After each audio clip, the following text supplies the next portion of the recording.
오늘 이 자리에 오신 여러분, 하나님의 놀라우신 축복이 임하기를 바랍니다.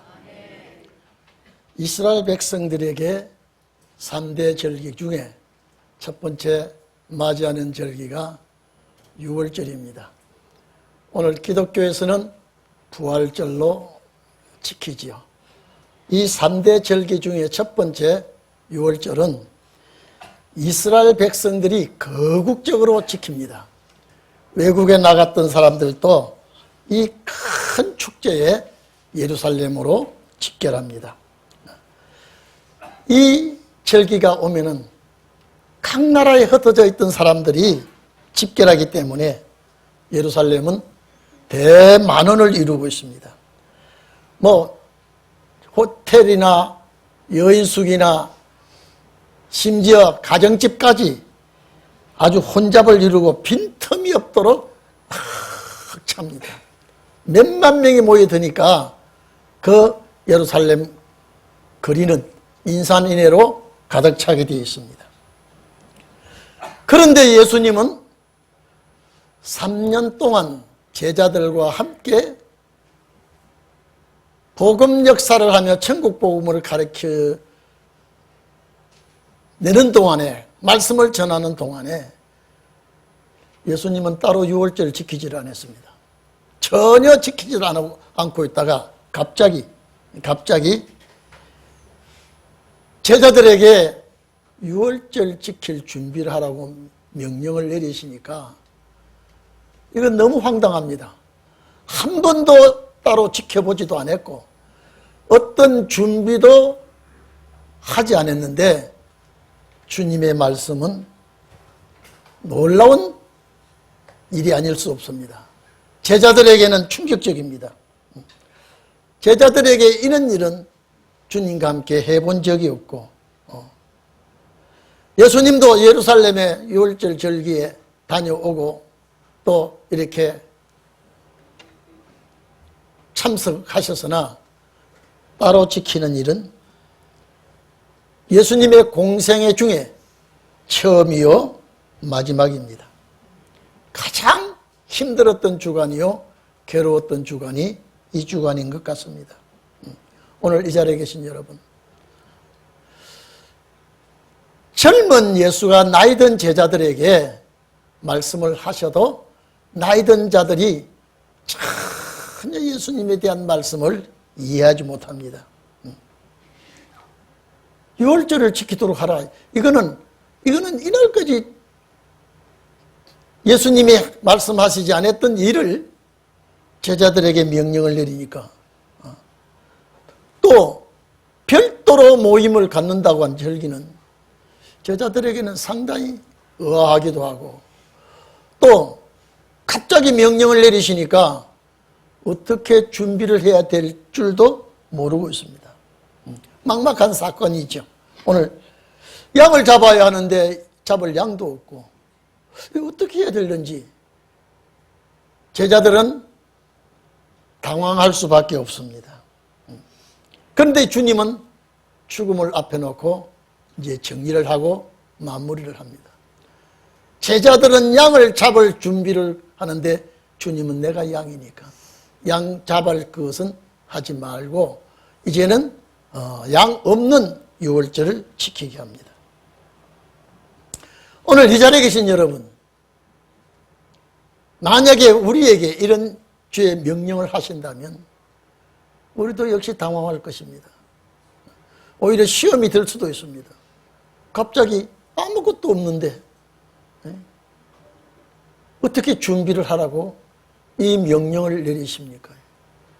특히 이 유월절 기간에는 방을 얻을 수가 없습니다.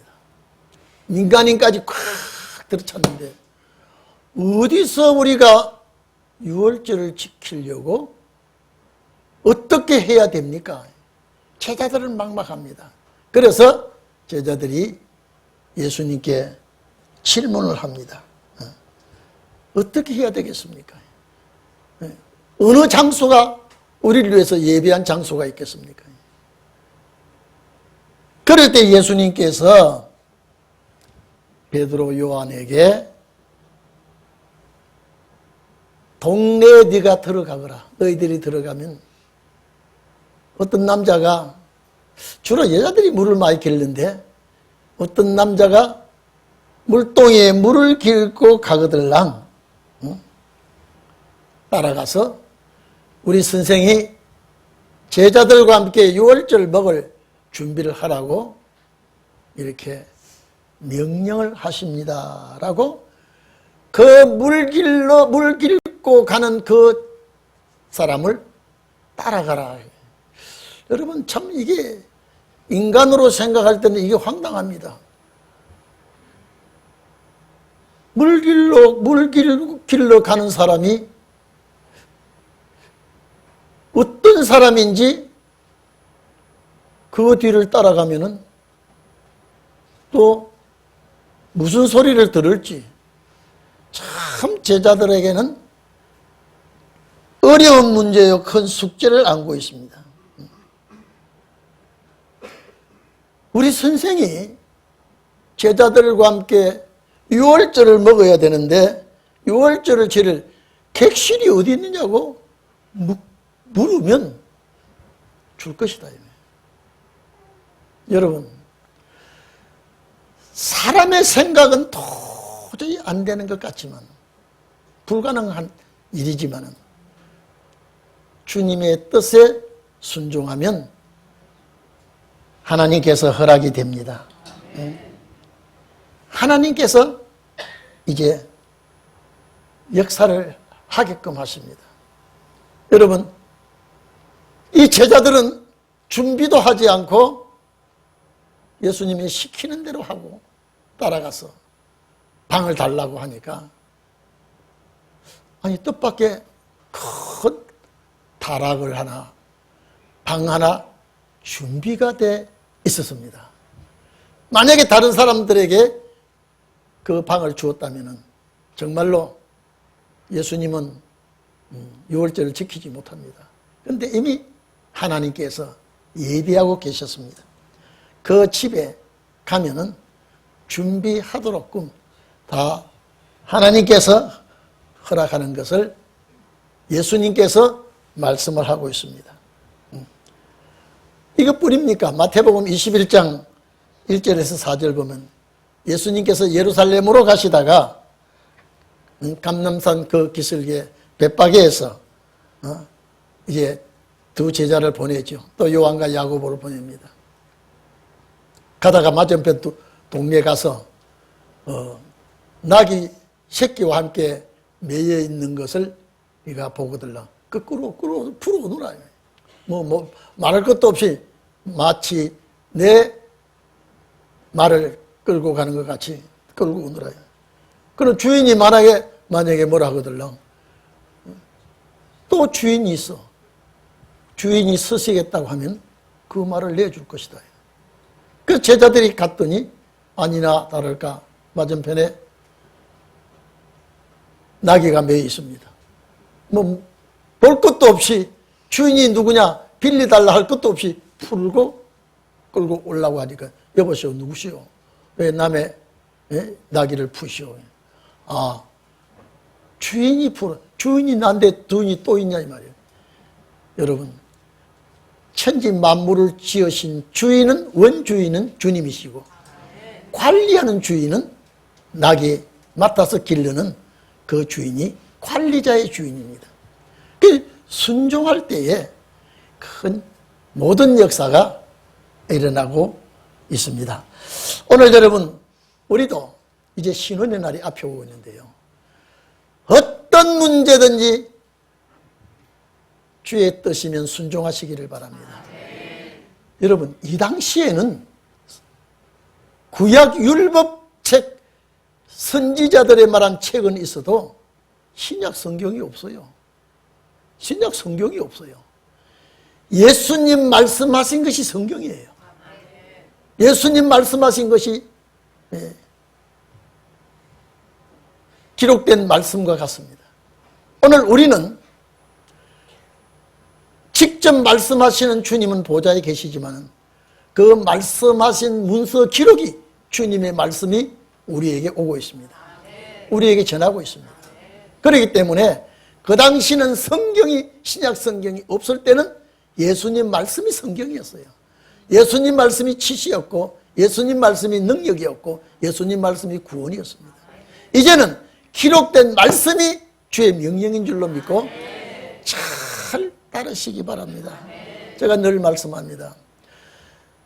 예수님 출생도 기념하지만 저 출생 기념도 오실 주님을 목적하고 출생 기념하고요. 오늘 우리가 6월절 절기를 기념하지만 다시 오실 그리스도를 기념하면서 기다리면서 예배드리는 절기가 기념 예배요, 6월절 예배요, 또 부활절 예배가 되는 것입니다. 오늘 이 자리에 계신 여러분, 절대 우리는 순종을 잘하는 자들이 되기 바랍니다. 제가 늘 말씀합니다. 이제는 이 6월절 절기가 마지막 절기가 될 수도 있고요. 이 6월절 절기가 또 내년에도 또 들을 수가 있지만은 하나님의 역사는 경각간이니까, 하나님의 역사는 뜻밖에 일어나니까 우리는 예측을 할 수가 없습니다.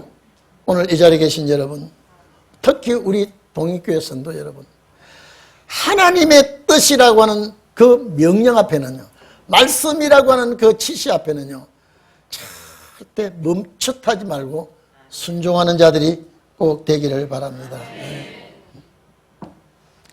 예수님께서 이 말씀을 하실 때 제자들은 전혀 모릅니다. 왜 따로 이렇게 하실까? 양도 잡지 않고 왜 이렇게 하실까? 저 예루살렘 거리에는 순례객들이 꽉 차서 수만 마리 양을 잡게 되는 이 절기에 이 초라하고 제자들, 아주 초조한 제자들을 모아놓고 이 절기를 지키려고 할 때 전혀 알지 못하고 이해도 못하고 있습니다. 본장 3절 4절 보면은 이 와중에 가룟 유다는 예수를 배신하고 예수를 팔 준비를 하고 있습니다. 여러분, 언제나 배신자는 멀리서 있지 않고 가까이 있습니다. 예수님은 지금 십자가를 앞에 놓고 인류의 죄를 담당해야 될 이 십자가의 길은 피할 수가 없습니다. 아무리 6월절 날 주님은 예루살렘에 왔다 가셨지만은 그때는 주님 죽으실 날이 아니야. 이제 성만찬 베푸는 이 날이, 이제 주님 죽을 날이 다 됐다 이 말이죠. 얼마나 여러분 생각해 보십시오. 사람이 제 죽을 날을 안다면은 참 어떤 마음이 생기겠습니까? 사람이 언제 어디서 어떻게 죽을지 모든 인생은 모르고 있습니다. 오늘 예수님만은 정확하게 내가 어떻게 죽을 것이다. 그래서 3절 4절 가룟 유다가 그 속에 사탄이 들어가서 예수를 배신하려고, 예수를 팔아먹으려고 준비를, 작전을 꾸미고 있는 그 중에 그래 놓고 가룟 유다가 예수님과 함께 성만찬의 석상에 참석을 합니다. 여러분, 사탄이 들어가면요, 얼마나 그 계획이 얼마나 나쁘고 폭력적이고 이면적이고, 예수님은 가룟 유다가 그 마음을 사탄이 들어간 걸 알고 아무 말씀을 하지 않고 어쨌든 성만찬 준비를 이렇게 시키고 하고 있습니다. 여러분, 다락방을 빌려준 그 다락방이 얼마나 역사적인 방이 됩니다. 왜? 그 빌려준 그 다락방에 성령이 강림해요. 놀라운 일입니다. 오늘 이 자리에 계신 여러분들, 마지막 신원의 날에 여러분을 요구하신다면 기꺼이 내놓기를 바랍니다. 세계적인 역사를 종들이 될 줄로 믿습니다. 다락방 하나가 세계적인 역사가 일어나는 그런 장소가 됩니다. 그 빌려주었더니 흑기적인 역사가 일어나지 않습니까? 오늘 이 자리에 계신 여러분, 제자들은 알든 모르든 제자들은 인정하든 말든, 근데 양은 안 잡아도 잡힐 양은 예수 자신이니까 떡과 포도주는 그 집에 있었던가요? 참 미안하지 않습니까? 장소도 준비해 놓으신 하나님이 그 집에 떡과 포도주도 준비가 되어 있었던 것 같아요. 다 내놓은 것 같아요. 이날까지 예수님께서 제자들을 앞에 앉혀놓고, 야, 이거 받아라. 이거 받아라. 내 몸이다. 여러분, 이 제자들이 이게 웬 소리야, 이게. 또 잔을 가지고 축사하시고, 자, 이 잔 받아라. 내 피다. 우리 성가대원들, 여러분들이 예수님과 함께 계셨다면 이해가 될까요? 네? 한 번도 안 하시던 일을 주님께서, 이게 시작이고 마지막이에요, 지금요. 자, 이 내 몸이다. 한 번도 이 유월절 역사 이런 일이 없었어요. 이 내 몸이다. 먹으라. 이 내 피다. 피다. 마시라. 주님의 명령이니까 순종하고 떡을 먹었어. 잔을 받았습니다. 오늘 여러분요, 우리 선생이 왜 이렇게 하실까? 왜 우리 선생이 유월절 절기에 우리는 참석하러 가보자라고 하지도 않고 초조하게 제자들 앞에 놓고 그는 말씀을 하실까? 훗날에 제자들이 아마 깨달았을 겁니다. 훗날에 제자들이 이 사건을 알았을 겁니다. 그래서 여기 우리 아까 7절에 보면 뭐라 그랬습니까? 7절에 자, 무교절 말이 나옵니다. 무교절, 유월절, 양을 잡을 무교절이 이런 절. 제가 전에도 말씀했습니다. 무교절이라고는 유월절은 양의 피를 흘리는 절기가 유월절이라면 무교절은 떡을 먹는 절기입니다. 그래서 반드시 유월절이 오면 무교절이, 무교절은 이제 떡을 먹는 그런 절기가 무교절이기 때문에, 그래서 때로는 유월절을 가리켜서 무교절이라고도 합니다. 그런데 이런 절기를 지킵니다. 이 절기를 지킴으로 인해서 이제 주님의 피와 살과 피를 제자들이 받음으로 기념하게 하고, 이제 예수님께서 나를 기념해라. 주의 죽으심을 다시 오실 때까지 기념해라. 그 장소가 사도행전 1장 8절에서 15절 쭉 보면은요, 예수님 성천하시고 제자들이, 여러분, 마가 다락방에 들어가라 소리를 하지 않았습니다. 그런데 주님께서 성만찬 베푸시던 그 장소에 제자들이 갑니다. 가보니까 이미 120여 명 성도들이 모여 있습니다. 이미 제자들은 감람산에서 주님 성천 그 광경이 일어나기 전에 이미 예수님께서 120여 명은 다락방에 불러 모아서 성령 받도록 해놓고 제자들을 거리로 인도합니다. 그래서 집회가 이루어지고 모임의 그 성회가 이루어질 때에 사도행전 2장 보니까 이제는 집회 도중에 오순절 날이 옵니다. 성령 임하죠. 그 장소가 이제 마가다락방, 하나님의 마지막 역사가 일어났던 십자가 역사가 일어나기 전에 그 성만찬했던 그 장소가 세계적으로 다 알려진 장소가 되었습니다. 오늘 여러분, 성령 강림한 장소가 그 장소였습니다. 오늘 이 자리에 계신 여러분요, 하나님의 뜻이라면요, 절대 이제 우리 눈살찌 부리지 않냐고 순종하시기 바랍니다. 하나님의 명령이라면요, 내 생각은 그렇지 않을지라도, 내 생각은 다를지라도, 하나님의 말씀이니 하나님의 명령이니 순종해야 되겠다라고 여러분의 마음에 다짐이 있기를 바랍니다. 하나님의 마음에 드는 자가 되어야 됩니다. 하나님의 뜻에 합당한 자가 되어야 됩니다. 아마 물동이 한 동이 들고 간 사람이 누군지는 모두 성경에 기록되어 있지 않습니다. 아마 마가 요한일 겁니다. 마가 요한이에요. 참 봐보십시오. 예수님의 명령 떨어지고 제자들은 순종하러 가고, 그 순종하는 그 틈에 또 청년이 물 길러 가고, 그 만나서 가서 집회 장소를, 6월절 장소를 달라 그러니까 그 집에서 허락해 주고, 아마 그 마가 요한의 어머니가 허락한 것 같아요. 그리고 이제 거기서 집회가 벌어지고 그 장소가 성령 강림 장소가 되고, 하나님이 명령을 내리실 때 순종한 자가 다 복을 받습니다. 전부 다 하나님의 뜻이라면 복을 받는, 하나님의 명령이라면 여러분 순종하는 자 되기를 바랍니다.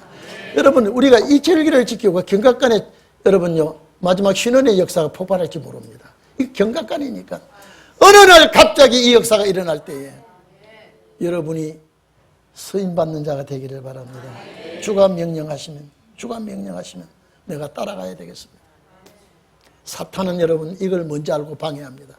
여러분 가정에도, 여러분 자녀에게도, 여러분 부모에게도 사탄이 들어가면요, 정말로 기가 막힌 일이 벌어집니다. 자기 때가 얼마 남지 않은 걸 알기 때문에.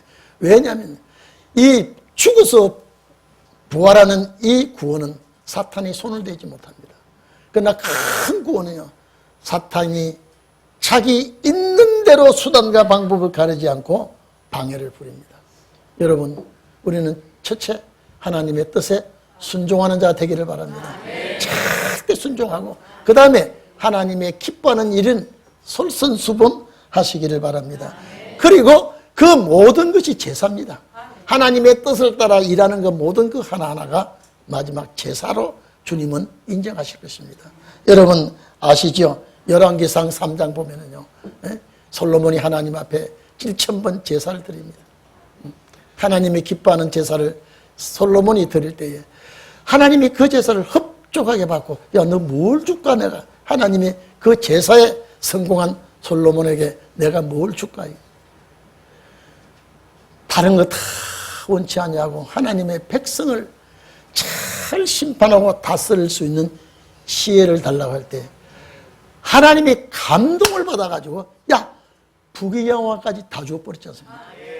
오늘 여러분 정말로, 그래서 우리 열왕기상 4장 29절에 보면은요, 솔로몬에게 준 지혜와 총명은요, 어마어마한 축복을 해줬습니다.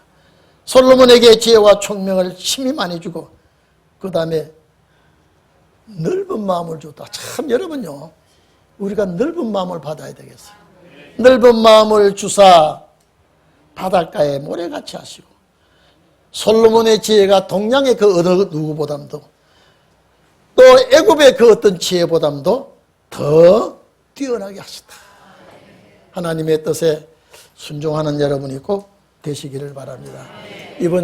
이번 부활절 또 6월절을 지키는 여러분, 이제 우리가 얼마 있지 않아서 신원의 역사가 일어날 때요, 여러분이 한 사람도 빠지지 말고 이 역사 대열에 여러분이 쓰임받기를 바랍니다.